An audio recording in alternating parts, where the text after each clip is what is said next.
Welcome back to my channel রুমাস kitchen. আজ তোমাদের সাথে শেয়ার করতে চলে এলাম আমি হাঁসের ডিমের কারি রেসিপি।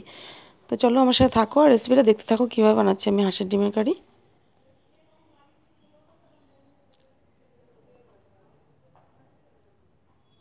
তো দেখো এখানে হাঁসের ডিম সেদ্ধ করা রয়েছে, নুন হলুদ মাখিয়ে রেখেছি, আর পেঁয়াজ কুচি রয়েছে, আর এখানে রয়েছে আদা রসুন গরম মশলা জিরে টমেটো পেঁয়াজ পেস্ট, আর এখানে বয়েলড আলু রয়েছে, সেদ্ধ করা আলু রয়েছে।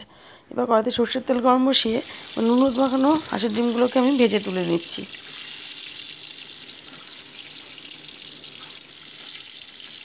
বিশেষ করে উইন্টার সিজনে কিন্তু হাঁসের ডিমটা খুব ভালো লাগে খেতে।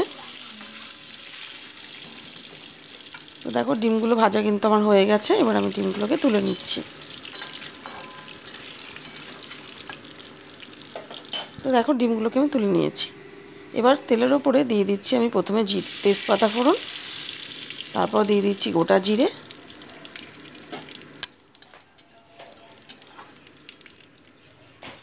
তারপরে অ্যাড করে দিচ্ছি কুচিয়ে রাখা পেঁয়াজ। ওকে মোটামুটি আমি 2 মিনিট ভালো করে ভেজে নিচ্ছি। তোমাদের কার কার হাঁসের ডিমের কারি প্রিয় আমাকে কিন্তু অবশ্যই কমেন্ট বক্সে জানিও। তো দেখো পেঁয়াজটা কিন্তু ভাজা আমার হয়ে গেছে। এবার আমি মশলা পেস্টটা এর মধ্যে অ্যাড করে দিচ্ছি, আর মটরশুঁটিও কিন্তু দিয়ে দিয়েছিলাম আমি কয়েকটা। ভালো মতো এটাকে 2 মিনিটস আমি কষিয়ে নিচ্ছি।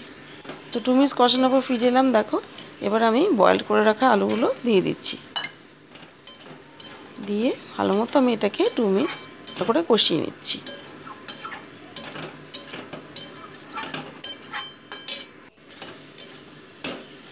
তো দেখো কষানো কিন্তু আমার হয়ে গেছে, মশলাটা কেমন লেগে ধরছে। এবার আমি অ্যাড করে দিচ্ছি জল পরিমাণ মতো।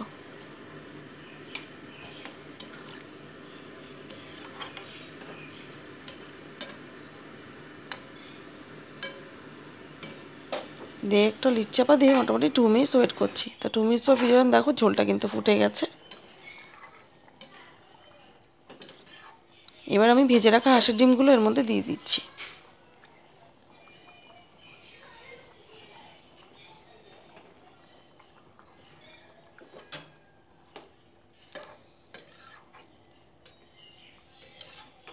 দিয়ে হালকা নেড়ে এবার আমি লিড চাপা দিয়ে ফুটিয়ে নিচ্ছি 5 মিনিটস। তো 5 মিনিটস পর ফিরে এলাম, দেখো রান্নাটা কিন্তু আমার হয়ে গেছে, আলুগুলোও সেদ্ধ হয়ে গেছে। এবার আমি গ্যাসটা অফ করে দেবো। তো তৈরি হয়ে গেল আমার হাঁসের ডিমের কারি। সম্পূর্ণ রেসিপিটা তোমাদের কেমন লাগলো আমাকে কিন্তু কমেন্ট বক্সে অবশ্যই জানিও, আর অবশ্যই তোমরা এভাবে ট্রাই করো, আশা করছি তোমাদেরও কিন্তু ভালো লাগবে।